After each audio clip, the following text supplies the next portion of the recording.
Buenos días a todos, es un gusto estar acá. Primer disclaimer es que ni Alejandra ni yo participamos en este proyecto. O participamos en corrillos, corredores, charlas de oficina, y hoy me estoy dando cuenta en algunos trabajos de fin de curso, de algún curso que fui responsable. Pero Ángela me pidió que diera esta charla o que diera algunos aportes o algunas discusiones que también entre corrillos hemos hecho en facultad, y eso es lo que les voy a ofrecer hoy. Reflexiones sobre el caudal ambiental. En alguna de las charlas, creo que Florencia mencionó, dentro de las restricciones ambientales que están modeladas, es el caudal ambiental. Que ahora, la primera mitad de la charla es, para los que ya están metidos en este tema, va a ser conocido y aburrido, digamos, ¿no? Es simplemente para poner todos en la misma página, definiciones, qué es el caudal ambiental, cuál es el marco legal actual y algunas metodologías de estimación, digamos, ¿no? Del caudal ambiental. En fondo, situarnos en cuál es el tema, y la segunda mitad es reflexiones. No está corriendo el reloj. No, pues me voy a guiar y estoy en cero todavía.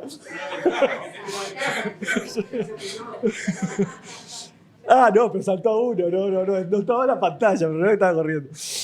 Y esas reflexiones, va a haber una mezcla de algunas aseveraciones. Aseveraciones son cosas que yo tengo bastante convicción que pueden ser caminos a seguir, y otra cantidad de preguntas, digamos, que no tengo convicción.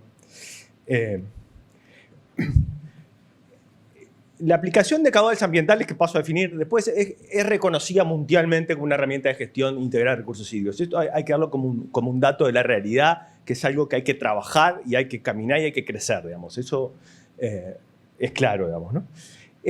Para la definición de caudal ambiental tomo el artículo 3 del decreto de caudales ambientales, que fue decreto accesorio a la modificación de la ley de riego. La modificación de riego fue en el 2017, el decreto 2018, y dice así: a los efectos del presente decreto se entiende por caudal ambiental el régimen hidrológico de un cuerpo o curso o tramo necesario para sostener la estructura y funcionamiento de los ecosistemas correspondientes y el mantenimiento de los servicios ecosistémicos asociados a la cuenca. Es una visión que a mí me satisface, digamos, ¿no? Si hace algún tipo de infraestructura, que la modificación del régimen hidrológico no ponga en riesgo la estructura y funcionamiento de esos ecosistemas que nos brindan esos servicios ecosistémicos. Muy en general, pero no es una mala definición. ¿Cómo estimo? ¿Cuál es el régimen hidrológico que debo no afectar para...? Y bueno, ya ahí se pone difícil, y hay... esto sacado de UNESCO, de una síntesis internacional, digamos, y voy a pasar rápido, pero para darse una idea de la variedad de gustos que hay en esto. Es, bueno, métodos hidrológicos, de cómo estimo qué es lo que, cómo defino caudal ambiental, refiere exclusivamente al agua que pasa, la cantidad, puede ser de una manera. Un caudal fijo puede ser, caudal ambiental es tanto metros cúbicos por segundo, o 1 por mes, o cualquier número que uno ponga, que ese es el mínimo que tiene que pasar, digamos, ¿no?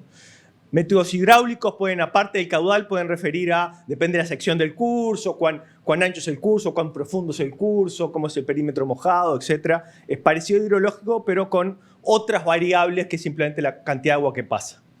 Métodos ecohidráulicos, ya empieza a mirar aquello que quiero proteger, digamos, ¿no? Que cosas del ecosistema, no solo lo físico, agua, no se modifiquen o no se modifiquen de manera que no sostenga la estructura y funcionamiento de esos ecosistemas. Y métodos holísticos miran todo, digamos, ¿no? Los regímenes hidrológicos, la dinámica del ecosistema. Eso es muy lindo, y hay algunas experiencias a nivel de investigación en Uruguay de casi que todos de estos, pero en cuencas muy particulares, con proyectos de investigación, no cuestiones operativas de administración. Entonces, limitémonos a los métodos hidrológicos, que la definición del decreto, que casi que lo limita, es qué régimen hidrológico necesario para. Lo eco está en el objetivo, pero no en la definición del caudal ambiental, que refiere a qué régimen hidrológico dejo dada la infraestructura, digamos, ¿no? Y hay una tensión siempre en cómo aterrizar ese objetivo de sostener la infraestructura y funcionamiento de los ecosistemas cuando hay falta de conocimiento de qué régimen hidrológico requiere ese ecosistema para mantenerse funcionando.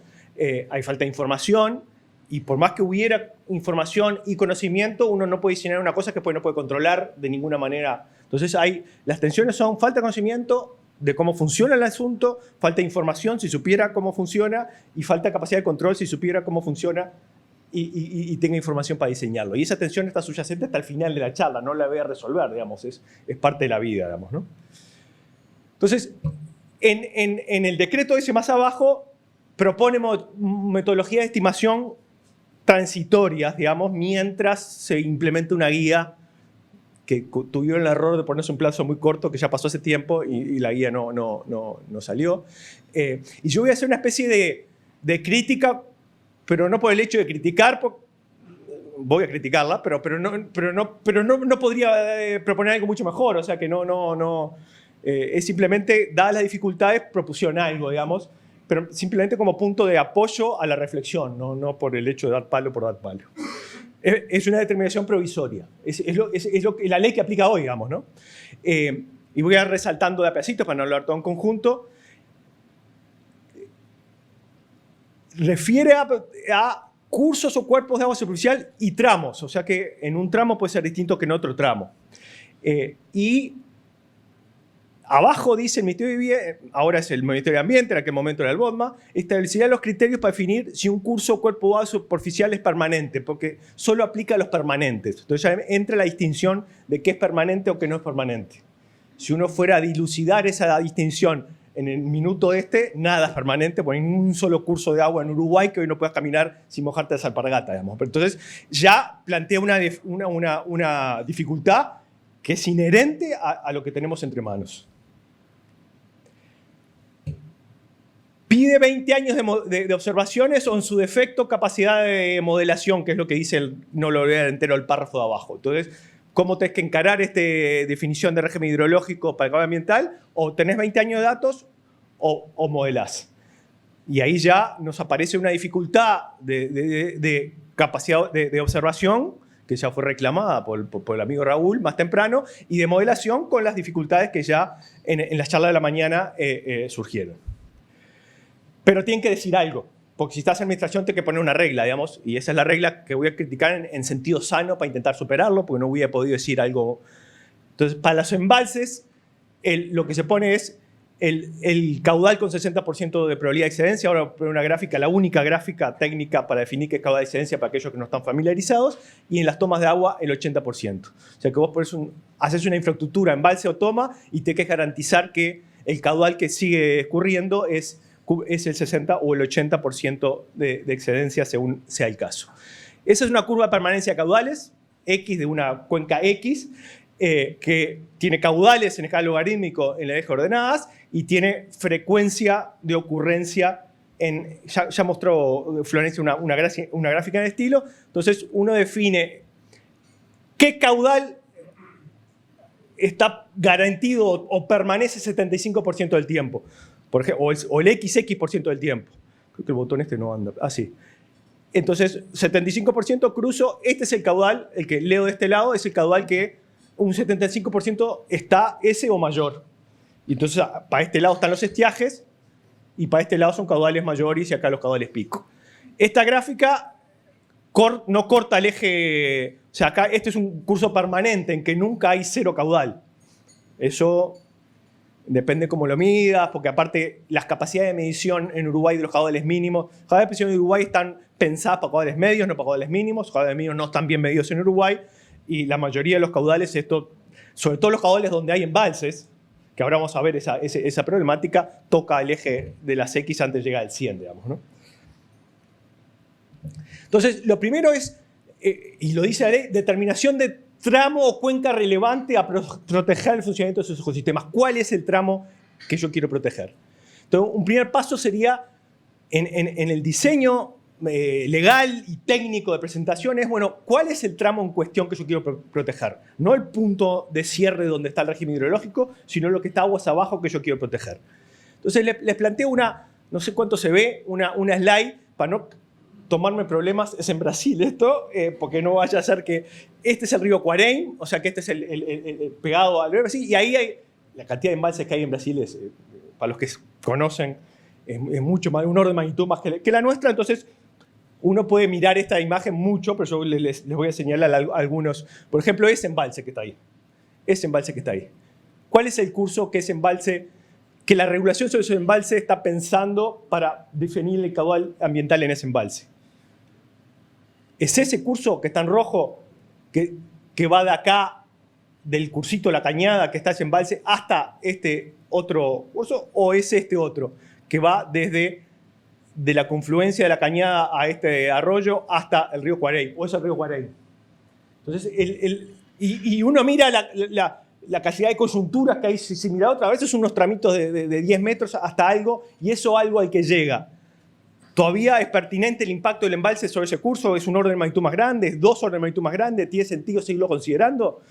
Yo no tengo respuesta a eso, pero lo que tengo claridad es que eso tiene que ser parte de la definición, digamos. El determinar con claridad el sistema, y si estás a metros de un curso que es orden de magnitud más grande, no tiene mucho sentido plantearse caudal ambiental. Pero puede haber todo tipo de ejemplos, pero tiene que estar, y eso no está, yo creo que no se ha trabajado suficiente en dar ese paso. Definición de curso permanente, es muy difícil hacer composición en el contexto de la alta variabilidad climática de Uruguay. Muy difícil. Lo que yo he escuchado también de Corrillo, que la administración está pensando, es definir un área mínima, que me parece un criterio muy sano, cuerdo, de decir, menos de esto no me preocupo, más de esto empiezo a mirarlo, digamos, ¿no? Área mínima de cuenca, digamos, ¿no? Otra pregunta, empiezan las preguntas de aseveraciones y reflexiones. ¿Qué periodo del año me concentro? Esta gráfica está pedida, creo que está robada de Gervasio y de Florencia, de algunas reflexiones previas que ellos hicieron al respecto. Este es un curso, no importa cuál, de enero a diciembre, y están ploteados ahí el caudal 90, el Q80 y el Q60 de permanencia. Es el caudal de permanencia calculado para cada mes, que obviamente siguen el mismo ciclo anual o ciclo estacional del caudal medio. El viejo criterio previo al decreto proponía un número que surge de un análisis estadístico de todo el Uruguay, que es este que está recto acá, que es que está inspirado en el estiaje, que solo mira el verano, y ese es el caudal mínimo que te proponían, aunque no estaba en la ley, había ya un espíritu de caudal ambiental previo al último decreto, y ahora el decreto anterior pide el caudal, el Q60 de cada mes, que sería el Q60 es este que está acá. Entonces, ¿vale la pena enfocar en el invierno y pedir 3-4 veces el caudal de estiaje durante el invierno? ¿Solo tiene sentido en el estiaje? ¿Cuál es el impacto de eso? Hoy, pedir el Q60 durante todo el año inviabiliza una cantidad de... Pero hagámonos esa pregunta. ¿Cuál es el periodo, la estación en que tiene sentido enfocar la definición de cualquiera sea la modalidad que uno enfoque el régimen hidrológico para pedir? Pregunta abierta. Bueno, el problema del caudal XX, el Q60, por ejemplo, en el caso de embalses en el decreto provisorio, es que exige una obra que cumpla el 100% del tiempo lo que la naturaleza mantiene solo el 60% del tiempo. Eso es incuestionable. Después uno puede pensar si no es una idea, igual hacerlo, pero hoy el decreto actual pide que aguas abajo de un embalse ocurra el 100% del tiempo, lo que si no estuviera el embalse ocurriría el 60% del tiempo por definición, digamos, ¿no? O sea, ¿es saludable? ¿Eso es mejor para el ecosistema o el ecosistema requiere que cada tanto esté un poquito seco, digamos? No. ¿Es económicamente viable la obra? Probablemente no. ¿Es viable de cumplir siempre? Yo creo que en la situación que estamos hoy es convincente decir no es viable porque no debe estarse cumpliendo en ningún lado, en ninguna sola obra de infraestructura en este minuto en Uruguay. Entonces, proponer algo a sabiendas que se va a incumplir, digamos, ¿no? Sobre la falta de información y por ende la falta de capacidad o las limitaciones a la capacidad de modelación, y los técnicos, veo alguno presente que tienen que proponer estas cosas a la administración, y nuestros colegas de la contraparte que tienen que evaluarlo tienen esta limitación todos, digamos, ¿no? Típicamente esto es un histograma de tamaños de cuenca de embalses de riego. y es entre... y típicamente son las embalses de aporte de un embalse de río son del orden de menos de 100 kilómetros cuadrados. Decenas de kilómetros cuadrados, hay alguna que pasa del centenar, pero ese es el orden. Y el de este lado es los tamaños de la cuenca que aportan a los puntos donde están aforados y daidos hidrológicos de Dinagua. Y son del entorno de los 1000 kilómetros cuadrados. Hay algunos de cientos de kilómetros cuadrados, algunos de varios miles. Pero hay una diferencia de un orden de magnitud entre el tamaño de las cuencas a los típicos embalses y el tamaño de las cuencas que están aforadas y donde hay datos. Y las estadísticas de la curva de permanencia, que es lo que vimos antes, son fuertemente dependientes de la escala de la cuenca. No es dividir entre 10 y es 10 veces más grande. Entonces, y como no hay datos, es difícil calibrar modelos. Si no tienes observaciones, usas los modelos. Bueno, sí, pero los modelos en algún momento de su desarrollo necesitan observaciones para ser calibrados, digamos. Entonces, ese es un problema que tenemos y que es consciente la administración y pone algunas sugerencias, pero que no es fácil de salvar, digamos, ¿no? Y de nuevo, más observaciones de caudales de estiaje en cuencas más chicas es crítico. Esta es mi última... Esto es a nivel de propuesta, a nivel de idea poco madura, pero Walter nos lanzó a lanzar ideas que no están testeadas, lo hago. ¿Cómo sería un caudal de ambiental que no controle caudales instantáneos sino acumulados? ¿Y dónde sacaste eso? Bueno, nuestros contadores de OCE hacen así, digamos, ¿no? No te miden el caudal cada instante, te lo dan una vez por mes, te dicen cuánto caudal. ¿Cómo sería eso? ¿Cómo sería eso? Vamos a reflexionar un poco.